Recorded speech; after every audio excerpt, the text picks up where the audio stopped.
Verstehe ich. angelenkt gewesen. Verstehe ich. Da musst du heute mal ein bisschen sägen, das Heuerholz. Das Heuerholz? Genau. Aber Heuerholz. eigentlich warst du ja heute für Feuerholz zuständig.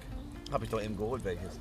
Ja, ich ja davor, als du davor noch 3 Ja, Stunden ich habe ein geschlafen hast. bisschen mehr geholt schon. Also, vielen Dank, lieber Chat. Ich fand's mega cool, auch gestern das so schön mit anzupeitschen, die Jungs da beim Holzhacken. Das hast du richtig genossen. Ja, das fand ich, das war einfach toll. Also toller Chat, richtig gut, beste Sprüche überhaupt. Also das hat mich sehr amüsiert. Ich freue mich auch drauf, wenn das als YouTube-Video rauskommt. Zieh ich mir rein und gucken. Vielleicht kommt noch das eine oder andere. Eis und Schnee vielleicht irgendwo mal. Ungern. Boah, Eis und Schnee. Also wenn wir so ein Iglo bauen, im Nirgendwo, Du Eis fischen. Scheiße, ja komm. Das kannst du doch machen, Sabix. Da sehe ich dich, bei minus Schade, 60 wir Grad. sind